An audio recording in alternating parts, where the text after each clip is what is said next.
आपण पाहत आहात कराड टुडे न्यूज.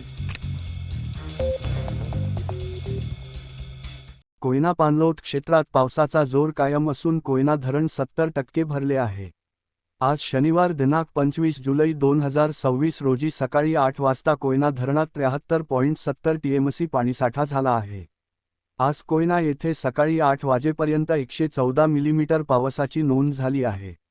नवजा व महाबळेश्वर येथे पावसाची नोंद झाली नाही. सध्या धरणात 32,582 क्युसेक पाण्याची आवक सुरू आहे.